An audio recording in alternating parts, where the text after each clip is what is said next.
Hello, Kelly Oliver here. This is my first live Facebook. So I'm very excited to be over here at Cozy's in Conversation. So thanks everyone for being here. And I'm excited to tell you about what I've been up to in my writing. Right now, I am located in Nashville, Tennessee, which is where I live. I moved here because I am a philosophy professor at Vanderbilt, recently retired, but I taught at Vanderbilt for 20 years, believe it or not.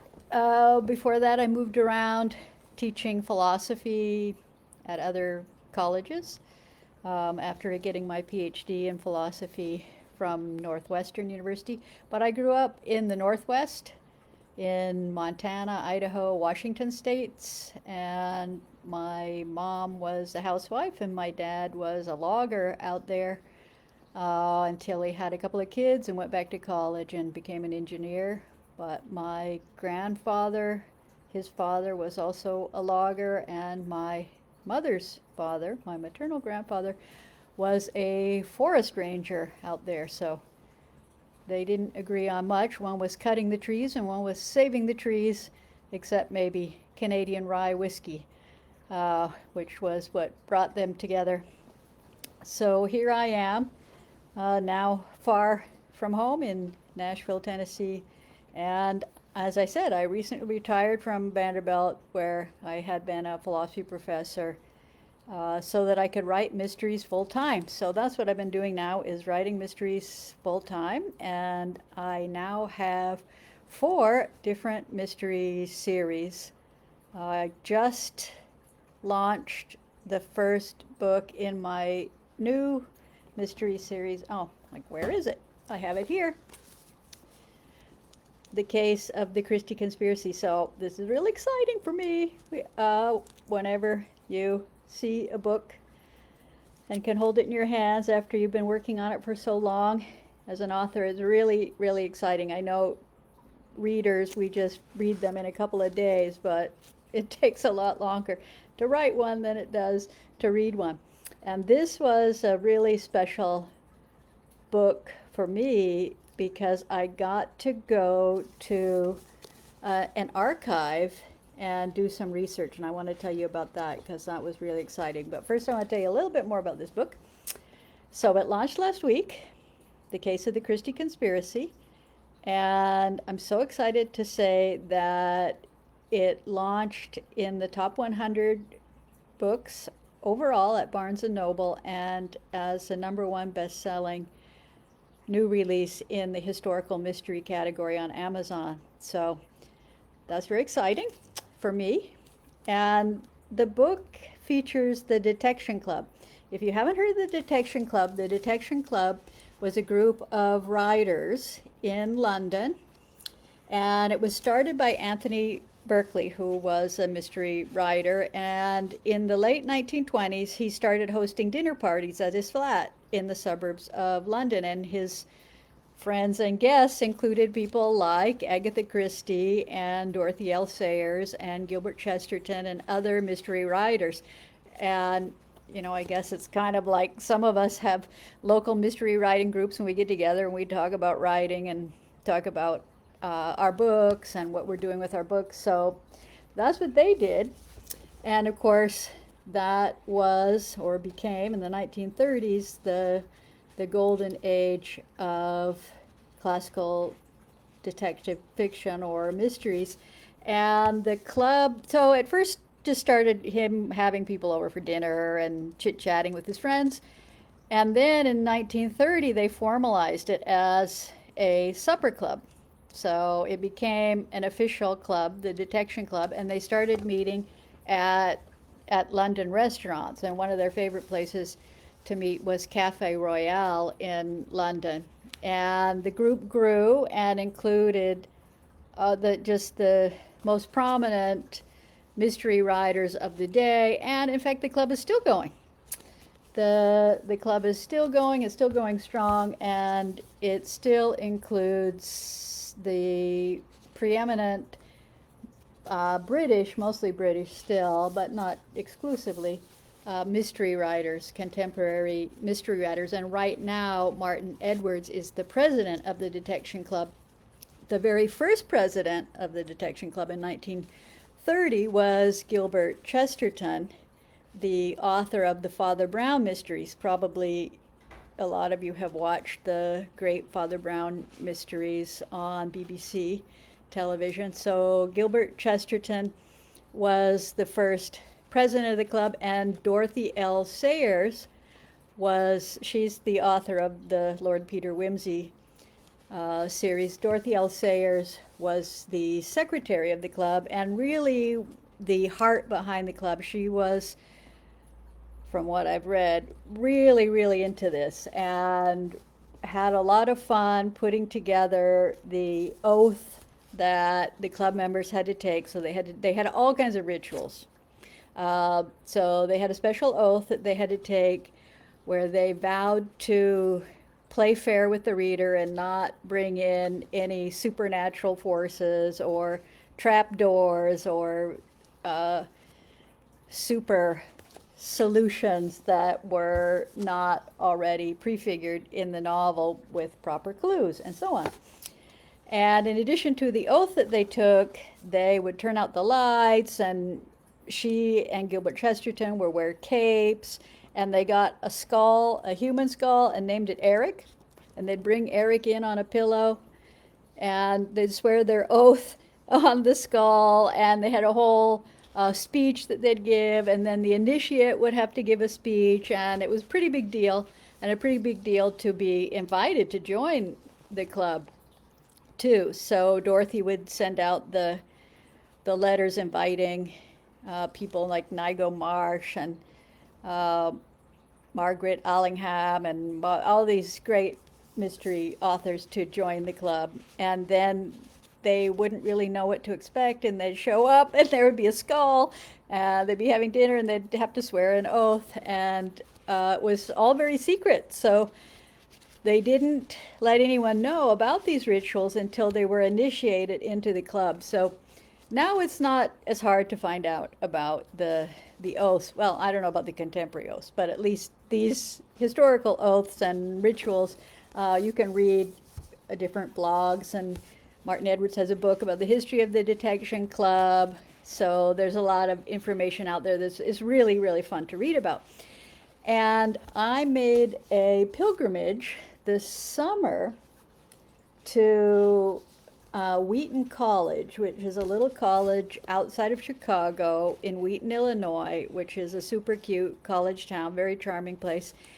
And believe it or not, this little college outside of Chicago has the Dorothy Sayers archives.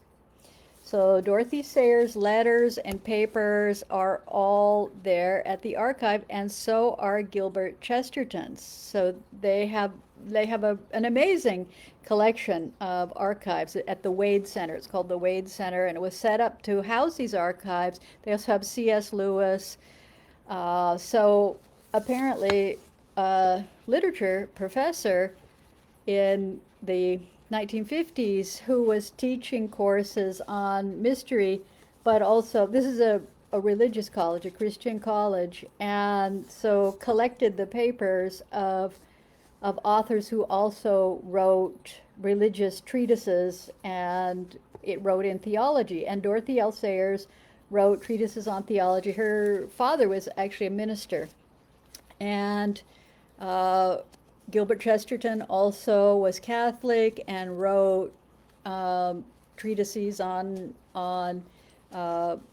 religion as well, the problem of evil, and Catholicism. So, and C.S. Lewis similarly. So anyway, their papers are there. So I made a little road trip up there and stopped in at the Wade Center and read and held in my hands the letters of Dorothy Sayers and discovered some amazing secrets too. I mean, there were the rituals, and they also have some of the papers of the Detection Club there as well.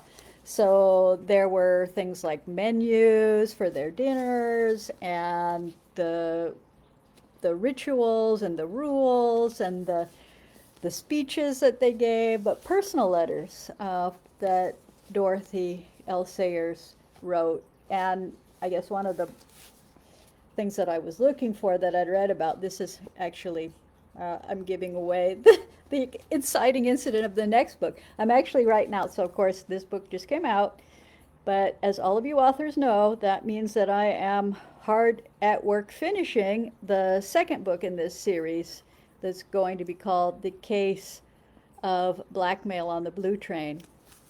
And I'm almost finished with that, so I'll be turning it in to my editor, hopefully in the next couple of weeks. Fingers crossed. Well, I have a deadline, so really let's hope that it's in the next couple of weeks. I have to get it done. But I was really interested because it's the inciting incident in the second book. What I was reading about in the Dorothy Sayers archives, Dorothy Sayers had a secret baby. So as I told you, her father was a minister, and she was raised in a very strict religious household, very conservative. And at this time, in the 1920s, it was not acceptable for an unmarried woman to have a baby. And Dorothy had had a great love affair, and the baby was not from the great love affair, I guess, happily or sadly, I'm not sure. But the guy that she was in love with was against the institution of marriage and kept saying that he didn't want to marry anybody. He didn't want to marry her. He didn't want to marry anybody. So eventually that wore down her resistance, and the romance progressed. And then he dumped her and went and married someone else. Nice guy, huh? Anyway, in my novel, he gets killed. So, we can get some, at least fictional, revenge for that kind of behavior on Dorothy's behalf. And well, I'm giving away the plot. But anyway, after that, she had kind of a rebound relationship with a guy that lived in the boarding house that she was living at the time. She was working at an advertising agency, actually. And she got pregnant, and the guy was already married. And anyway, she was now in this predicament. So she took kind of sick leave from the advertising agency and kept it absolutely secret. Nobody knew. Nobody knew.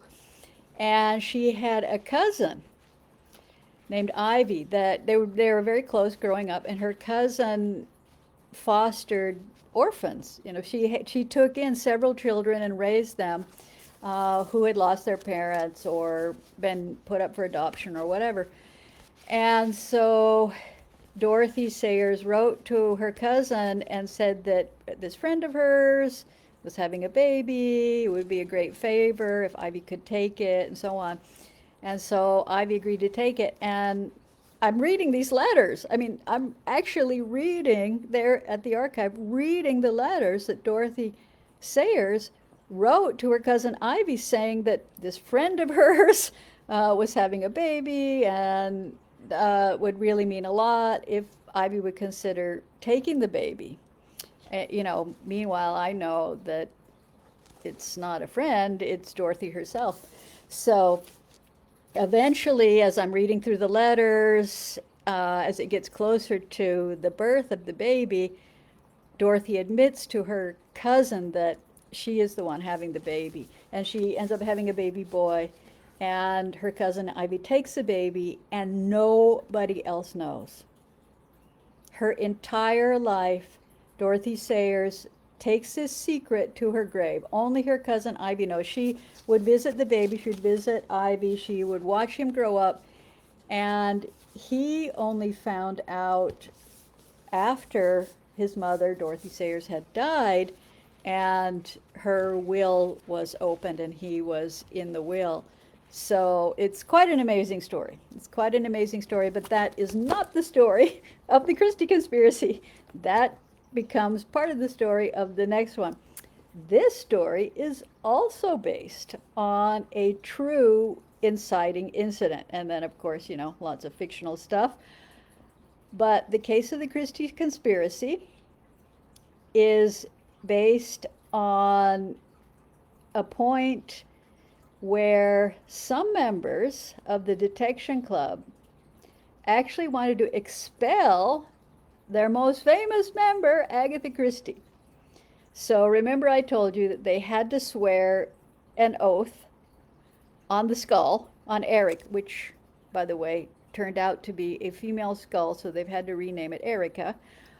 But some members of the Detection Club thought that after the publication of The Murder of Roger Ackroyd, and I don't want to give too many spoilers if you haven't read The Murder of Roger Ackroyd, anyway, I won't say much about it. But after the publication of that book, some members of the club thought that Agatha Christie had not played fair with the reader, that she had, well, all right, here's I'm a little bit giving it away if you don't already know. There's an unreliable narrator. So, if you've heard of books like The Girl on the Train and Gone Girl with unreliable narrators that have become somewhat popular, mostly in domestic psychological thrillers, which I have to say those unreliable narrators are not my favorites. So, okay.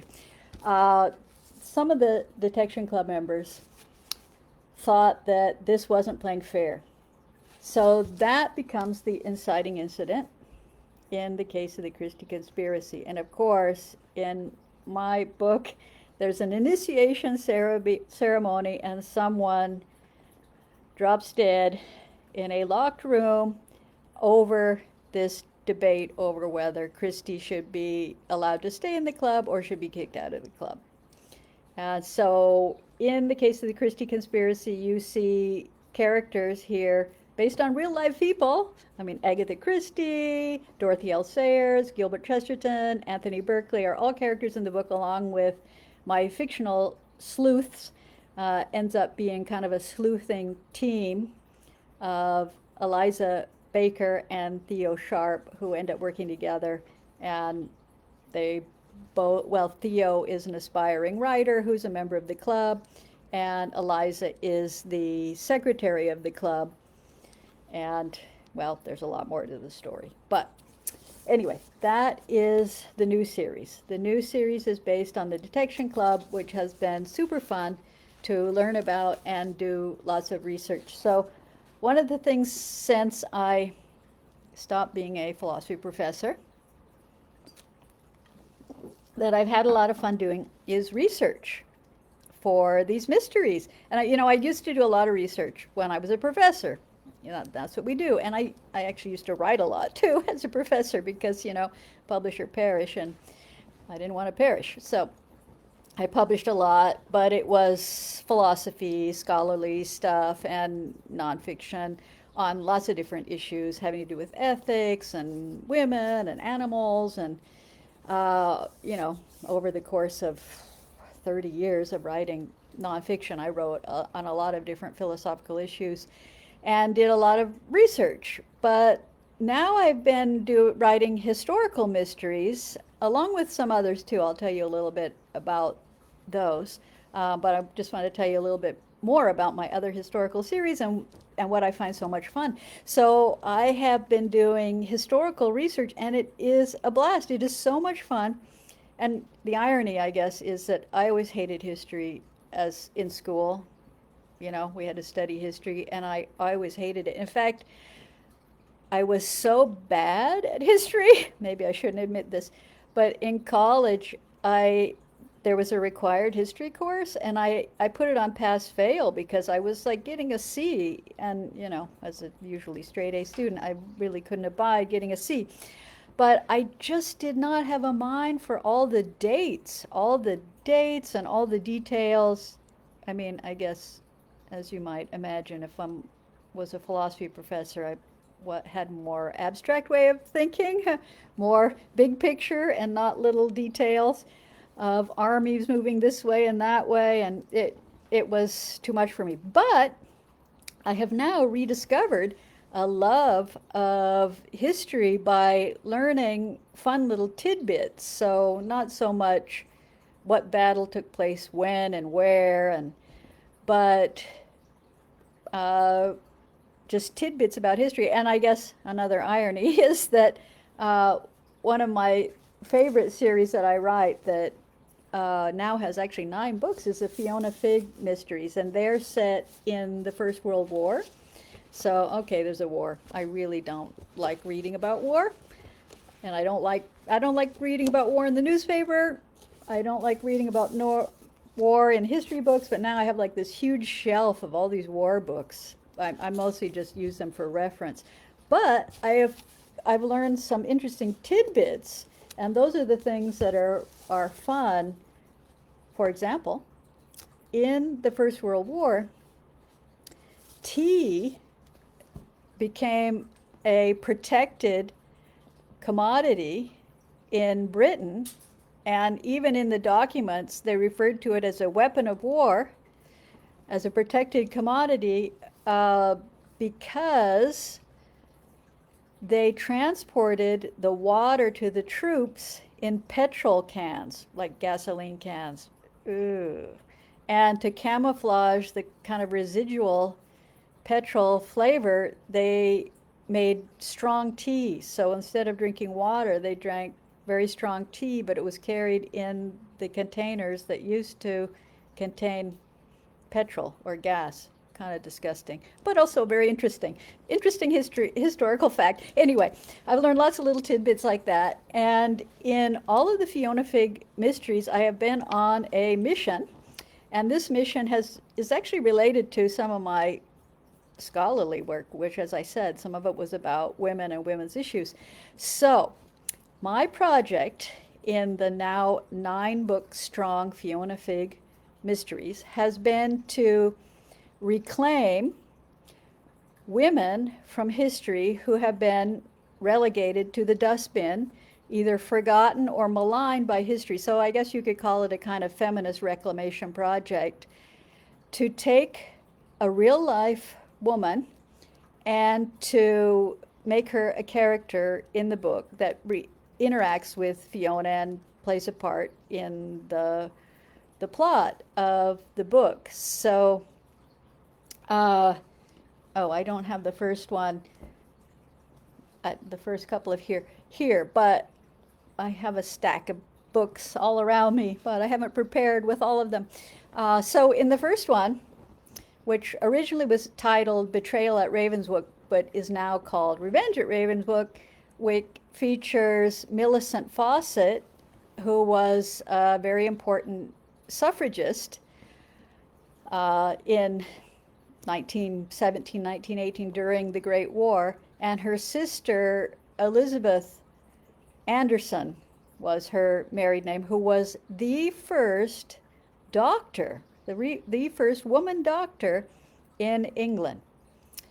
And so, of course, there's a murder mystery, but there are also these really fun and interesting women that show up in the books as well. In the second book, that originally was called High Treason at the Grand Hotel, but is now called Pistols in Paris. So, all right, they don't all have new names. So it's the only two because they're being relaunched. But Pistols in Paris features Margarita Zelli. Okay, you'll be like, who is does anyone know? You can put it in the comments if you know who Margarita Zelli is. Well, I'll tell you that she also was known as Mata Hari. So Mata Hari was convicted of spying during the First World War, and she was executed outside of Paris. And she becomes a character in the Pistols in Paris, thus the Pistols in Paris. But I have read some biographies of Mata Hari, and according to some of the most important biographies written about her, she was a scapegoat. There were spies, they needed to blame someone. She was an exotic dancer. A lot of men were interested in her. She was interested in men too. And so they scapegoated her as a spy because they were under pressure to execute spies. In the third book, do I have it here?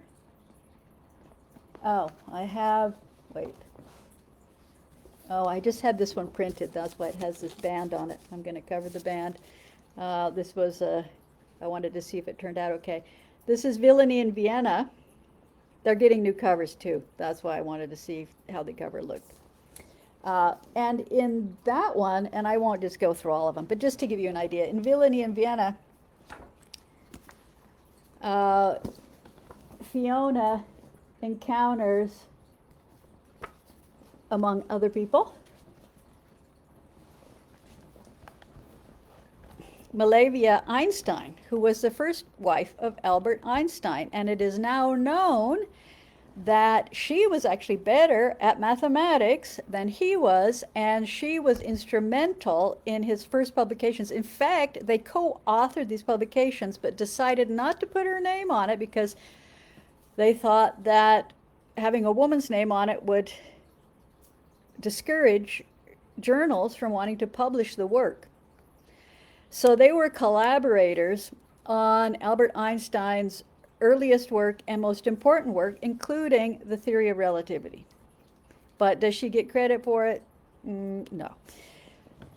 When he won the Nobel Prize, he did at least give her the money that he had won from the prize.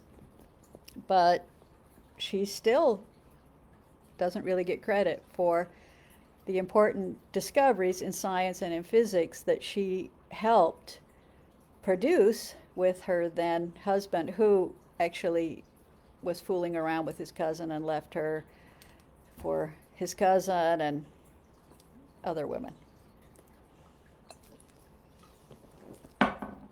So, yeah. Here, I wanted to show you some of the other covers because I think they're really cute. This is one of my favorite. Actually, I had so much fun writing this one. Arsenic at Ascot. This features a woman called Lizzie Lind, who emigrated to Britain from Sweden, and she was one of the first animal rights activists in Britain. And she went undercover at the University of London to see what they were doing to animals. Not good. But this features a lot of fun animals, including a trained chimpanzee, and this is one of my favorites. It was one of my favorites to write, maybe because I'm a real animal lover, so the fact that I got to put a lot of animals in here was fun. And this book also just last fall won the Silver Falchion Award for the best historical mystery, so that was a real honor. If you, like me, are an Amelia Peabody fan, any of you know the work of, well, probably, yeah, if you're a mystery fan or a cozy mystery fan, then you know the work of Elizabeth Peters. And one of my all-time favorite series is the Amelia Peabody series. And in fact, that kind of is what inspired me to start writing. I was going through kind of a difficult time, and my mom was sick with cancer, and I took a sabbatical from the university, and I went out to help my dad take care of her. And I really, really, really relied on the audiobook version, which I'd actually already listened to, but I just listened to them over and over and over again, that are narrated by Barbara Rosenblatt. If you don't know those, you really should check them out. They're amazing. Barbara Rosenblatt is fantastic. I actually got to meet her at a Malice Domestic conference where they had some sessions at the conference that they dedicated to Elizabeth Peters. I also had the privilege of being on one of those sessions as someone who's been really inspired by Elizabeth Peters and the Amelia Peabody series. And if you haven't heard Barbara Rosenblatt narrating those audiobooks, you should check it out. Sometimes they have really good sales on them, on Audible or on Chirp, especially on Chirp. But they're, or at the library. I get a lot of my audiobooks. In fact, most of my audiobooks I get through Libby, the Libby app at the library. They're really great. This book, Covert in Cairo, is this is a Fiona Figg mystery, and this is where I added a secondary character, Kitty Lane. So they're now the Fiona Figg and Kitty Lane mysteries. Long story there, but this is a kind of homage to Amelia Peabody, who anyway, there's a nurse that shows up for like a second who is named Amelia Emerson, for you Peabody fans who will know what that means. And you'll see that it's set in Cairo in honor of Amelia Peabody. So I'm a huge Amelia Peabody fan.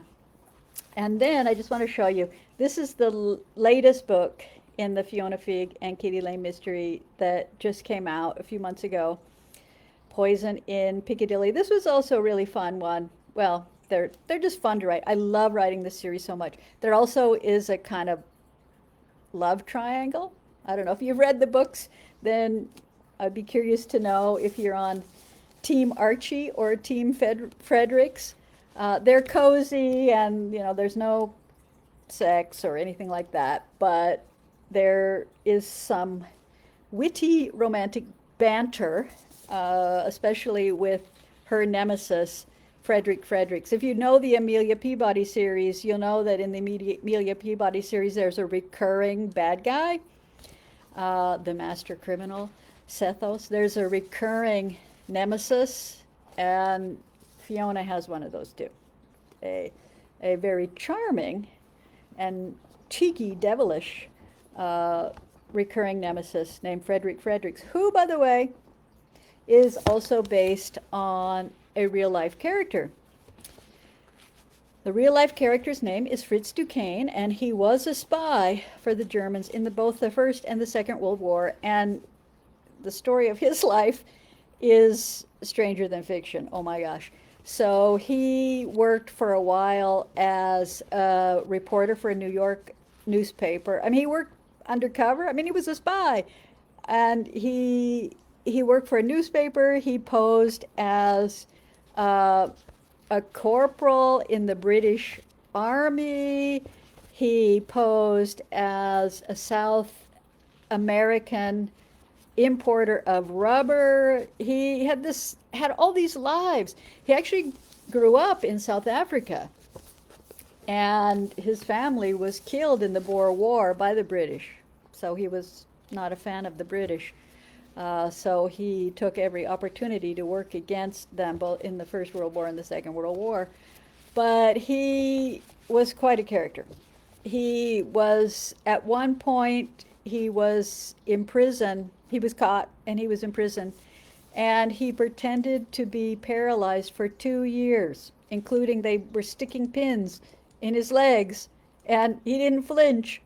And after 2 years, he managed to escape,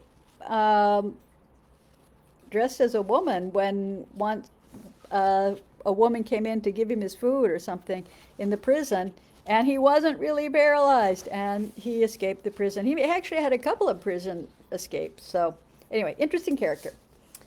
He's the inspiration for Frederick Fredericks, who shows up in the Fiona Figg mysteries. Oh, you'll see also, the little dog. It's a little Pekingese named Poppy. Kitty has this dog named Poppy, the Pekingese, who plays an important part in the mysteries, who's a very well-trained espionage agent, Poppy. So that's also fun.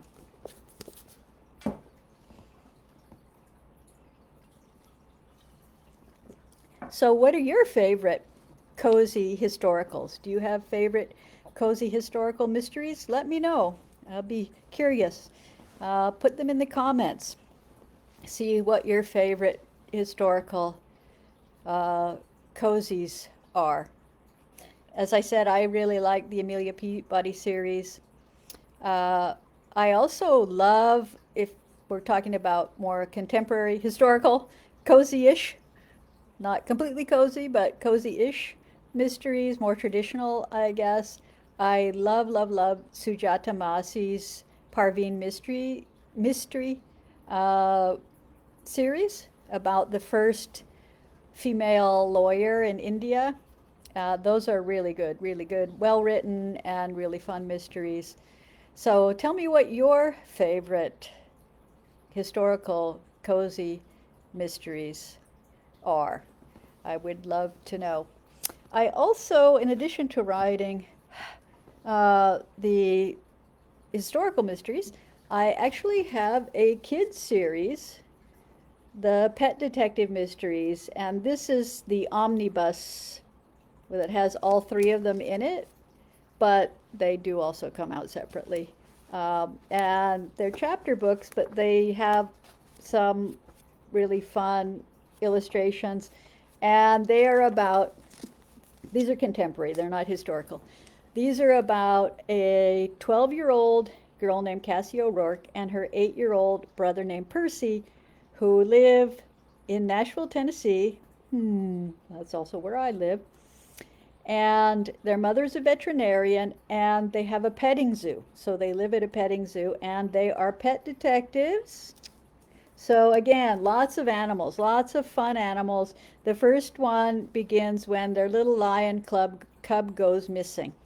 And it's a very twisty mystery, and it includes a lot of riddles. They all include riddles to solve for the kids, and so far kids really like them. And I've had actually several people tell me that they've gotten them for their child or their grandkids who aren't really avid readers or don't really like to read that much, but they like these. And I think it's probably because they have the pictures, the illustrations. Oh, I'm not doing a very good job of showing you them. But they also have riddles. So in order to solve the mystery, you have to solve the riddles as you go along. And there's actually, along with it, you can get an activities book, and that's fun. So I have that kids series. And then the first mysteries that I wrote, this is, I guess, kind of a story. So I guess it's been about 10 years ago now. Wow, I can't even believe it's been that long. But I had a sabbatical at Vanderbilt, so I had a semester off when I was supposed to be writing my philosophy, right? And I'd always wanted to write a novel, like all academics. We all we secretly want to be novelists, but we aren't. So, and I'd never studied any creative writing or anything. Of course, I read a lot, avid reader, and read a lot of philosophy, obviously, and wrote a lot, even though it wasn't fiction. So I wanted to write a novel, and I also wanted to write about my experience in graduate school. As a philosophy graduate student, I was one of the only women in the program, and had a lot of really, really weird, not good, a lot of weird experiences that scarred me for life. And I wanted to write a novel about those experiences. But, I didn't really know how to write a novel, but I had this time off coming up. I'm like, well, if I'm going to do it, I really should do it. So I thought, well, maybe I need to look around and find some creative writing workshop or something, so that I can learn something about creative writing, and then maybe try to figure out how it is you write a novel. And so I Googled and looked around, and it just so happened that that very weekend in Nashville was Killer Nashville. Killer Nashville is a mystery writers convention. And I was like, oh my gosh, I'm going to go to this. So I signed up and I went and I took notes. And the first session that I went to was hosted by Sisters in Crime. Those of you, well, if you're a reader too, but especially if you are a writer or aspiring writer or ever think you want to be a writer, you really got to join Sisters in Crime. It's an amazing, amazing group, and they offer so much educational programming. So I was just taking notes like mad, and it was how to start your novel. How perfect, right? And that Monday I went home and I started writing my novel. and I wrote the first novel that I ever wrote, which was called Wolf, a Jessica James mystery. And I joked that, you know, if it had been a romance convention, I'd be writing romance. If it had been science fiction, I'd be writing science fiction. But hey, it was a mystery convention, and here I am. I've written like 20 mysteries now. So the Jessica James series is contemporary suspense. It's not historical. The first one really is based on my experience in graduate school. It's funny because that's the only way I could, you know, kind of live with some of these experiences. Actually, they're all funny. I don't know. I can't really write without humor. I tried. I have a manuscript that's with my agent now that she's shopping around about women physicists that worked at Los Alamos. And I try to make it more serious, but still it has funny bits because I can't help myself. So the Jessica James series, this is the latest in the Jessica James series, Cobra. So Jessica James is a philosophy graduate student.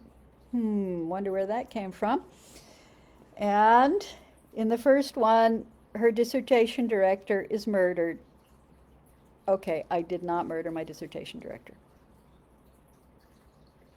But, you know, maybe it's a little bit of a revenge fantasy. I'm not sure. My first dissertation director, I should say, the one that I ended up with was amazing, and she got me through the program. But anyway, Jessica James is a philosophy grad student, and by the time we get to Cobra, book 7, she actually finally does get her PhD, and she works with the FBI art crime division because her dissertation is about art and Kandinsky, like Russian artists, the Blue Riders, Kandinsky, and their relationship to the German philosopher Friedrich Nietzsche. So, you know, you don't get a lot of philosophy, but you get a little bit. If there happen to be any philosophers out there, there are some philosophy inside jokes in here. So, you know, probably there aren't a lot of philosophers out there, but hopefully you would enjoy that.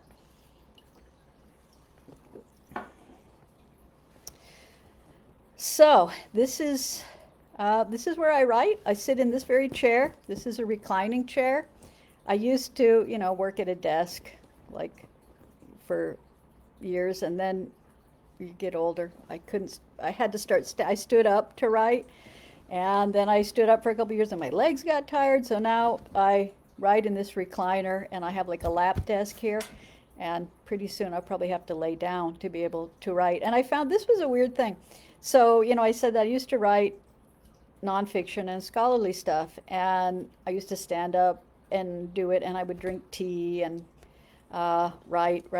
And then when I started writing fiction, I moved to the recliner chair and started eating cookies and drinking Coke, and I don't know, it was something, maybe because for me, like reading fiction even was a little bit transgressive, because I had a lot of reading to do. You know, I always had to prepare my classes to teach. I had to read a lot of philosophy, and to get a PhD, you got to do a lot of reading. You know, like I never left school. I was just doing homework all the time for decades. And so it really was a kind of guilty pleasure reading a novel. So I kind of have to sneak the time to read novels or binge read. I'd find an author that I liked, and I just read everything. Probably we all do that, right? Read everything that they've written. So who's someone like that for you, that you've read everything? Let's see in the comments that you, whenever something comes out, you just read it all, or you've read everything that they've written. There's actually quite a few authors like that for me, like Juli Alvarez, Isabel Allende, Louise Penny, of course, Rhys Bowen, Mariah Fredericks, oh gosh, you know, Sujata Masi. My newest is Mia Manansala.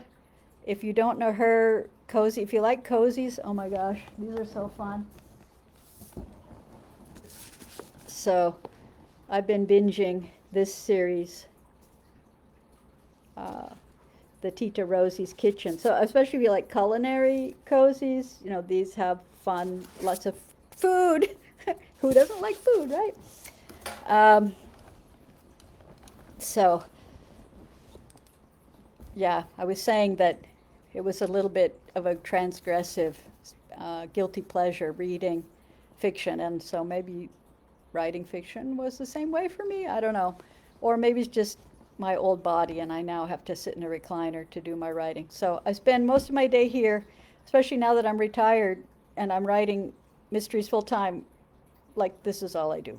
And I don't have a whole lot of a life other than that, except playing with my cats, drinking my tea, and writing mysteries. If when I get the chance to see snow, we did get snow here yesterday in Nashville. That's kind of unusual. We never get enough to really play in the snow, but one of the things that I love doing is cross-country skiing. For a hobby, I guess, recreation, and hiking and nature. Since I grew up in the mountains, I love every chance I can get. I go back out to the Northwest. Most of my family's still out in Idaho, and that's where I go to northern Idaho, just south of the Canadian border. And I lately have been trying to go out there and spend the summers out there and see my old dad and the mountains that I love, and it's very inspirational. And that's another inspiration for, I should say, the Jessica James Mysteries. She is from Montana. That's a place where I spent my childhood and I'm very fond of. I have a huge Montana-shaped spot on my heart, and I love going back to Montana and the Northwest. I mean, anywhere in the mountains when I get a chance. So the Montana is a kind of character in the series, and her love for the mountains. So I don't know what else to tell you about myself. We are running out of time, and I'm actually going to have to go a couple minutes early because I'm doing something for Sisters in Crime. I actually have been the president of Sisters in Crime, and right now I am the immediate president of Sisters in Crime, and talk about something that's close to my heart. Again, I'll maybe just end by telling you a little bit more about Sisters in Crime. Sisters in Crime is an international organization. If you don't know it, if you're a writer, you probably do know it. It's primarily for crime writers, but you don't have to be a crime writer, and you don't have to be a sister. It's very inclusive. Anyone can join, and I think that any writer at any stage will get a lot out of joining. In fact, to me, it seems like the most bang for your buck of any organization, writing organization out there. They have an archive absolutely chock full of webinars and videos on craft, on business, on marketing, everything you could want to know about how to write. So it's not just how to write mysteries, although yes, there are webinars specifically on writing cozy mysteries or writing thrillers or writing suspense, that sort of thing. But there's just a lot of good stuff about writing, and also it's a great community. Being a writer is something that you do alone in your recliner chair, maybe with your cat, but it's not like a community project. It's not like a team sport or a team project. You're just alone in your study, in your office, in your chair, at your kitchen table, wherever, writing with your fictional friends. Oh gosh, lately, thank goodness for those fictional friends.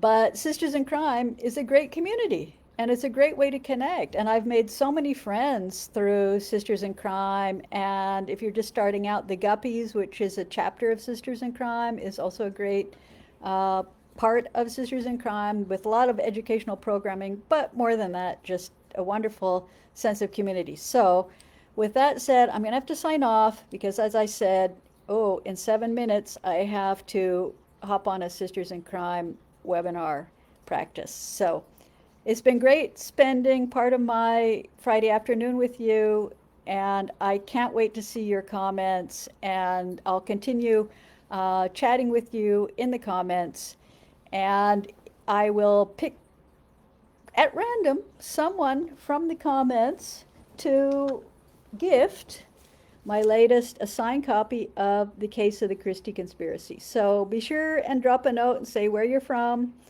or your favorite cozy mystery series, your favorite cozy historical, the author that you must binge read, everything they've written, something. Just tell me something, a little something about yourself, and I'll put the names in a hat and randomly draw one out to send you a paperback signed copy of The Christie Conspiracy. So thanks for spending part of your afternoon with me. Kelly Oliver signing off. Bye.